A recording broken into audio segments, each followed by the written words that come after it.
Noong ako ay 8 taong gulang pa lang, ang pamilya namin ay nakatira pa sa bahay ng aking mga lolo at lola.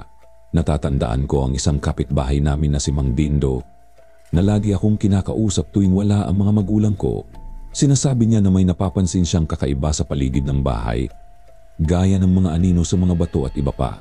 Ang unang pumasok sa isip ko ay baka may nagtatangkang pasukin ang bahay namin, pero wala namang nawawala. Patuloy ang kapitbahay sa pagsasabing hindi ito pagnanakaw, kundi may tila kakaibang elemento ang bahay na aking lola. Dahil dito, natakot na ang ibang tao na pumunta sa amin, maliban kay Mang Dindo, na minsan ay nagpapayo na dapat maghanap ng pari o sinuman para tingnan ang bahay. Pero hindi yun pinaniwalaan ng mga magulang ko, kaya hindi nila ito pinansin. Gayunpaman, paminsan-minsan ay may naririnig akong mga kakaibang tunog sa hagdan sa kalagitnaan ng gabi dahil lumang-luma na ang aming hagdan. Maingay ito tuwing aakyat ako, pero wala naman akong napapansin. Kaya tuwing mangyayari iyon, natutulog na lang akong takot at naninginig. Isang gabi may malakas na katok sa pinto na ikinagising naming lahat. Nagtaka kami dahil 12:00 ng hating gabi na iyon lahat dapat ay tulog na. Sino man naman ang kakatok ng ganoon sa ganoong oras.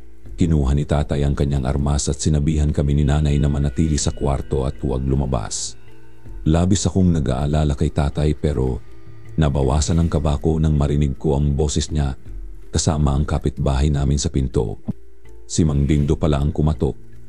Sinabi niyang may sirang tubo sa likod ng bahay na nagbubuga ng tubig papunta sa bahay nila at nabasag ang isa sa mga bintana nila.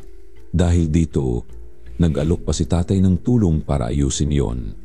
Kaya naghanap ng mga gamit si tatay para ayusin ang tubo at pumunta sila sa likod ng bahay kasama si Mang Dindo. Sumama ako sa kanila pero napansin naming sobrang tigas ng lupa sa paligid ng tubo kaya kailangan namin ng mas mahusay na mga gamit. Bumalik sila para kumuha ng mas matitibay na kagamitan at iniwan nila ako mag-isa sa madilim na bakuran. Tanging ang liwanag ng buwan at ilaw mula sa malayo ang nagbibigay liwanag. Medyo inis ako dahil iniwan nila akong bata sa ganitong kadiliman at hamog. 10 minuto ang lumipas at hindi pa rin sila bumabalik. Nawalan na ako ng pasensya at papasok na sana ng bahay nang may napansin akong aninong mabilis na gumagalaw sa gilid ng bakuran. Napako ako sa kinatatayuan ko. Gustuhin ko mang tumakbo, hindi ko magawa.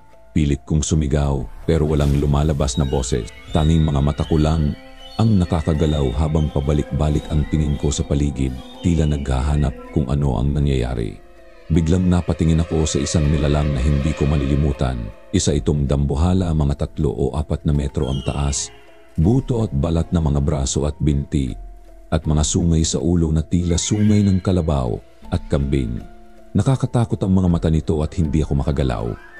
Tila binababa nito ang ulo para tingnan ako. Pero hindi ito gumawa ng anumang hakbang maliban sa umungol.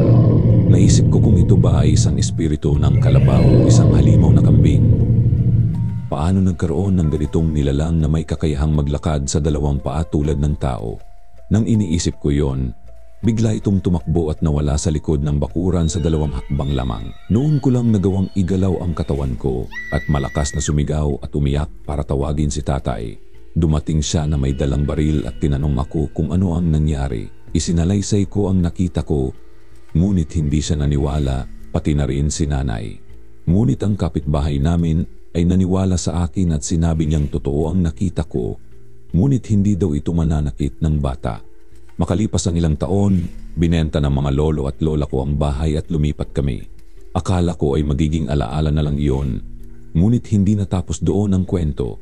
Nang 2nd year high school ako, nagkaroon ako ng isang bangungot at muli kong nakita ang demonyo. Sa pagkakataong ito, may sinabi siya sa akin mga salitang bumagabag sa akin. Huwag kang magkakamaling magtago kahit saan ka magpunta. Palagi kitang susundan. Kinabukasan, pumunta akong eskwela na balisa at doon ko narinig na ang isa kong kaklase ay nasagasaan ng isang sasakyan hindi agad nakahinto sa harap ng eskwela. Namutla ako sa takot at naisip kong may kinalaman iyon sa bangungot ko noong gabi. Dahil sa takot, umuwi ako bago matapos ang klase at sinabi sa mga magulang ko ang nangyari sa eskwelahan at ang bangungot ko. Sa pagkakataong ito, naging seryoso sila at dinala ako sa isang pari. Sa loob ng 3 araw na iyon, patuloy akong nagkakaroon ng bamumot hanggang sa ibigay ng pari ang isang krus na sinabing binasbasan ito ng holy water. Doon natapos ang bamumot ko. Ngunit hanggang ngayon, natutulog ako ng may takip sa ulo at ang mukha ng demonyo ay nananatili sa isipan ko, pati na rin ang kanyang mga sinabi na tila paulit-ulit na umaalinaw sa aking pandinig. Huwag kang magkakamaling magtago kahit saan ka magpunta. Palagi kitang susundan.